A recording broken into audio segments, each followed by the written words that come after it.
예, 발생주의와 현금주의 차이점에 대해서 핵심 예제 5번을 가지고 이제 설명을 드렸고요.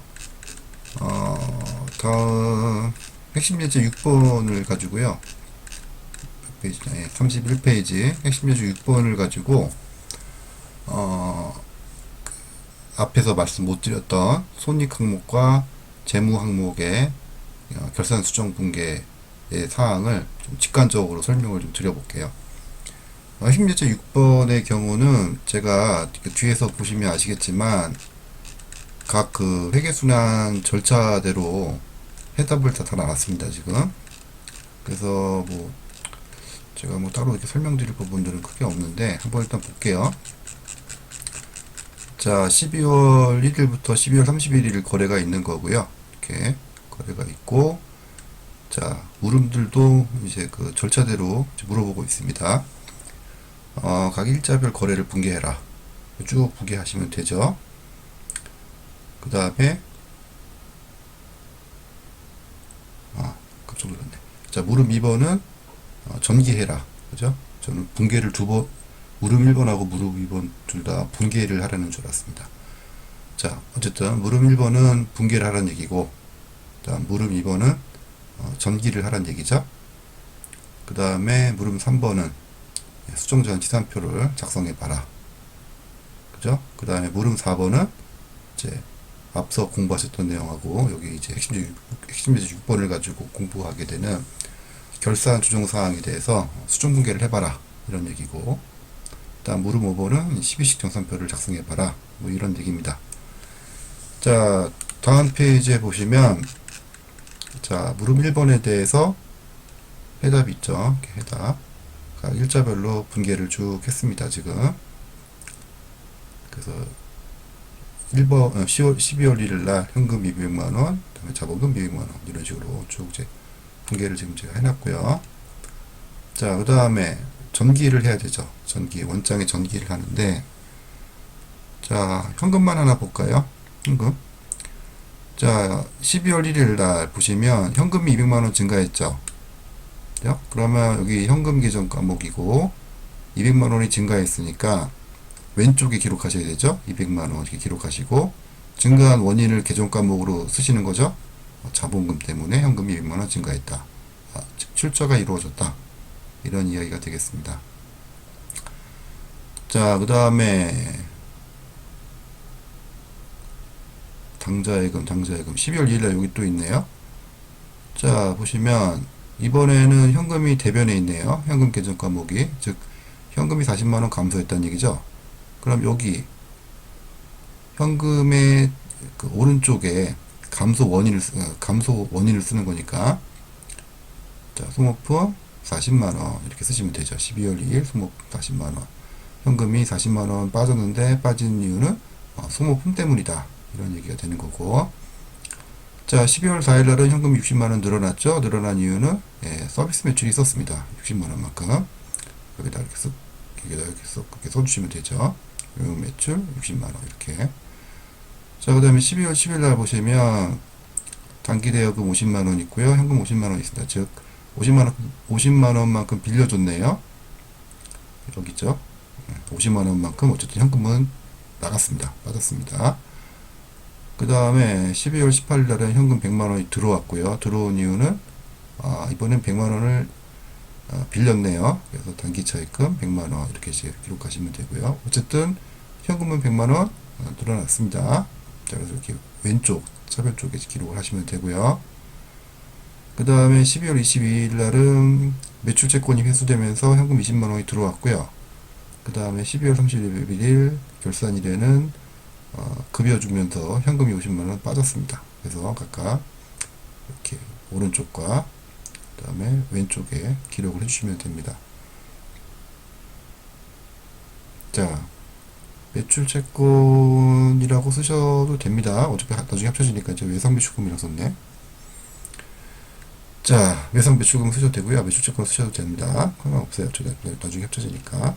근데 요거대로 하면 정확하게 쓰시려면 매출채권 20만원으로 그냥 해주세요. 이걸 지금 봤는데 제가 외상매출금이라고 하지 마시고 매출채권이라고 합시다. 자, 나머지 계정 과목들도 똑같은 방법으로 원장에 전기하시면 되겠습니다. 자, 여기도 예상 매출금이 아니고 매출채권으로 하시면 되죠. 매출채권 크게 상관은 없습니다만. 자, 어쨌든 원장의 전기가 끝났습니다. 그 다음 단계에 이제 하는 일이 앞에서 배우셨던 대로 시산표를 작성을 하시는 겁니다. 그래서 현금만 보시면 이 금액의 합계액과 이 금액의 합계액, 즉 차변과 대변의 합계액을 각각 계산을 하셔야죠. 다 더하시고 여기도 다 더하시면 금액이 얼마가 나오냐면 380만원과 140만원이 나옵니다. 따라서 현금 계정 차변 쪽 합계 금액이 크죠.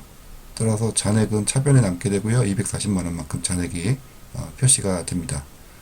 같은 방법으로 다른 계정 과목들도 쭉 합계액을 쭉 적어주시고 차액 남는 잔액이 남는 란 쪽에다가 그 금액 해당하는 금액을 쭉 기재를 해주시면 되겠습니다.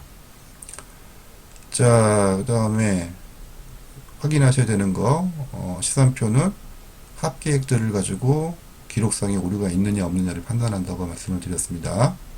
보시는 바와 같이 합계액들이 모두 일치합니다. 지금 그래서 시산표상의 오류는 찾을 수가 없습니다.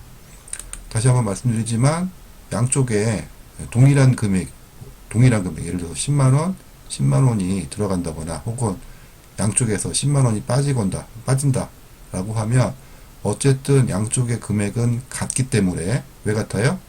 동일한 금액이 들어갔거나 동일한 금액이 빠졌기 때문에 어쨌든 양쪽의 합계액은 같게 됩니다. 따라서 그런 오류는 발견할 수 없다라고 말씀드렸고 그게 시산표의 오류입니다. 시산표의 한계입니다. 그 점을 꼭 기억해 두시기 바랍니다. 자, 그 다음에 이제 하이라이트 결산 수정 분계 혹은 결산 정리 분계인데요. 자, 여기서 일단 중요한 거 결산 정리 분계, 이것도 어쨌든 분계예요. 분계. 결산 수정 분계, 얘도 어쨌든 분계예요. 그럼 어떻게 합니까? 다시 분계가 끝나면 원장에 전기를 해야 되죠. 맞죠? 예. 그래서 원장의 전기가 끝나면 다시 시산표를 작성을 합니다. 지금까지 우리가 배운 회계순환 과정에 따르면 그렇잖아요. 그래서 결산 수정 분계 혹은 결산 정리 분계가 끝나면 그 분계된 사항을 다시 원장에 전기하시고요. 그 다음에 전기된 사항을 가지고 시산표를 다시 만듭니다. 근데 위 물음 3번의 이 시산표와 결산 정리 분계 혹은 수정 분계가 반영된 시산표는 다르겠죠. 다른 이유는 결산 수정 분계 때문에 다르게 될 겁니다. 물론 결산 수정 분계 사항이 없다면 수정 전 시산표와 수정 후 시산표는 같습니다. 근데 일반적인 경우에는 결산 수정 분계 사항이 있을 것이기 때문에 수정 전 시산표와 수정 후 시산표는 다릅니다. 그 다음에 제가 앞에서 설명을 안 드린 것 같은데 이제 수정 전 시산표잖아요. 그 앞에 어떤 말이 이제 생각이 된 거냐면 결산 수정 전 시산표고 그 다음에 결산 수정 분계가 이루어지고 나서 원장에 전기하고 해당 사항을 다시 전기하고 다시 시산표를 만들었으면 이때는 결산 수정 분계 혹은 정리 분계 사항이 반영이 된 거죠. 따라서 이때는 결산 수정 후 시산표, 그래서 결산자를 생략하고 수정 후 시산표다라고 이야기하는 겁니다. 자, 이 점을 기억해 주시고 앞에 거래들 중에서 우리가 결산 수정 분계 사항으로 판단하셔야 되는 것들이, 그러니까 결산 수정 분계를 해야 되는 항목들이 뭐가 있냐면, 자, 요거 12월 1일날 요거 120만원 차입한 거 요거 하고, 그 다음에 사무실 임차한 거, 그 다음에 보험회사와 보험계약 체결하고 보험료 24만원을 지급한 요 세 가지 경우가 손익 항목의 결산 수정 사항과 관련되어 있는 내용이고요. 그 다음에 12월 2일에 소모품 40만원 요거 있죠. 현금 매입했다, 자산 처리한다 요거. 그 다음에 결산일날 봤더니 소모품 잔액이 5만원이 남아있다 요거 있죠. 이것이 이제 재무 항목과 관련된 결산 수정 분계 사항이다. 이렇게 보시면 되겠습니다. 자, 그러면 손익 항목의 결산 수정 분계를 먼저 볼 건데요. 요거를 먼저 볼게요. 12월 1일 날 자, 다시 이거를 키고, 텍스트 파일 이거는 필요 없으니까 이제 지우고요. 자, 일단 아이고 죄송합니다. 자, 일단 결산 수정 붕괴 사항이 없다라고 하면 예, 12월 1일 날 주식회사 테이가 120만 원을 차입하고 1년 후에 원금과 이자를 함께 상환하기로 했으니까 결산 수정 붕괴 사항이 없다면 그 다음에 11월 30일 날 어떤 붕괴를 해야 되는 거예요?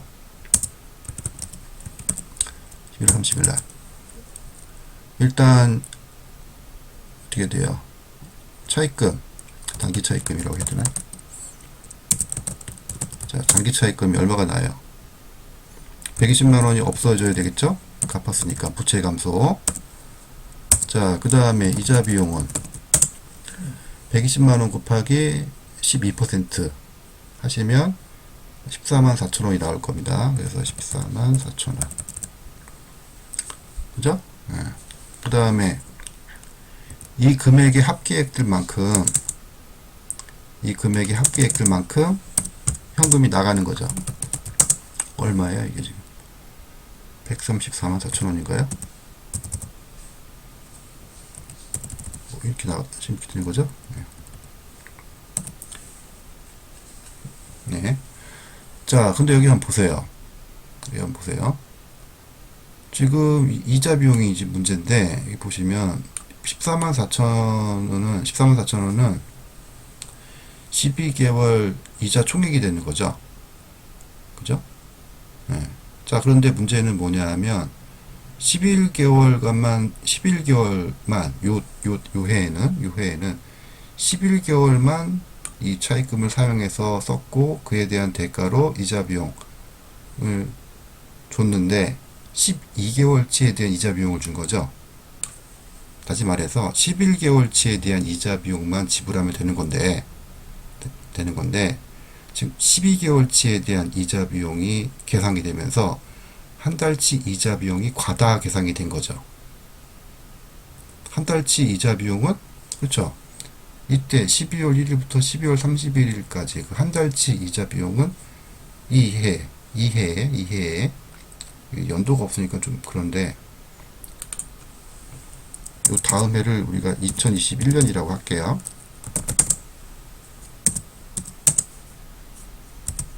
이렇게 할게요. 자, 그 다음에 요거를 우리 본문에 있는 요거를 이렇게 12월 1일이라고 하겠습니다. 이렇게 합시다. 자, 그럼 이때 분계를 하면 이렇게 된다는 거죠, 지금. 어떻게 되는 거야? 당좌이익 했다고 했으니까 당좌이익금이 120만 원만큼 늘어날 거고, 그 다음에 빌렸으니까 단기 차입금이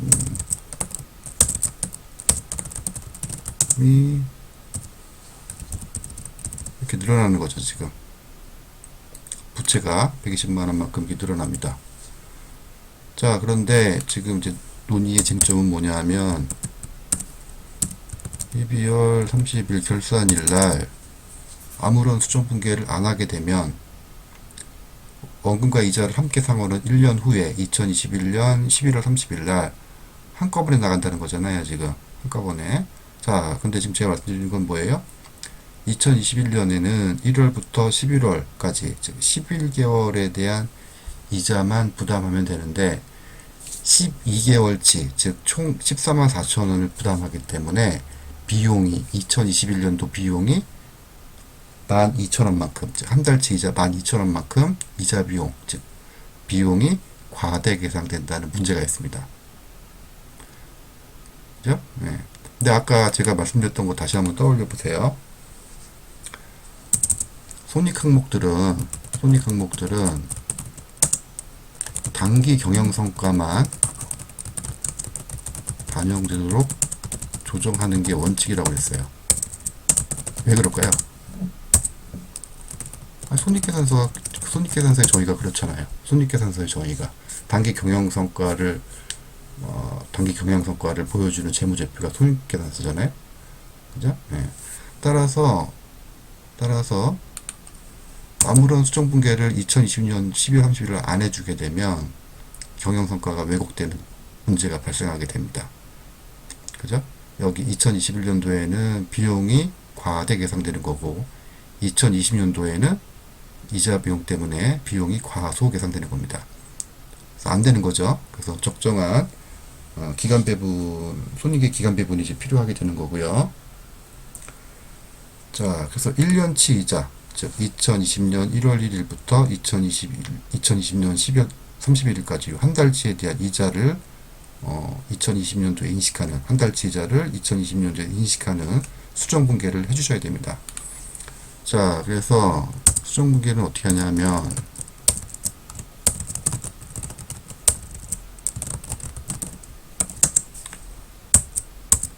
실제로 이자 비용이라고 해서 현금이 나간 건 아니잖아요.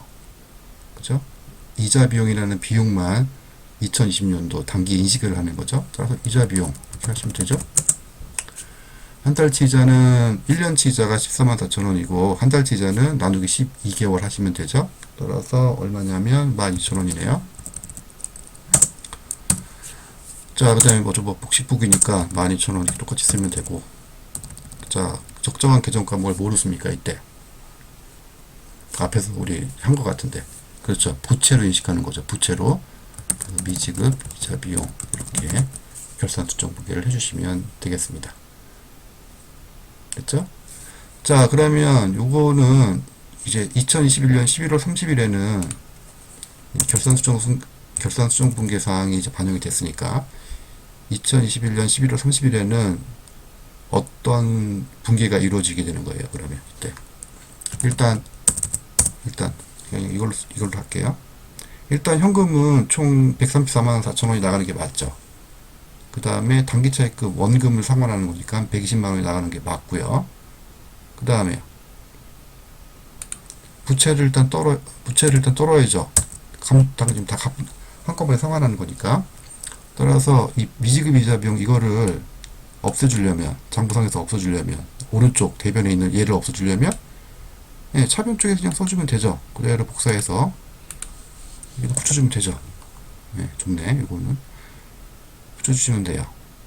그리고 이 이자 비용은 11개월치만 인식하면 되는 거죠. 11개월치만.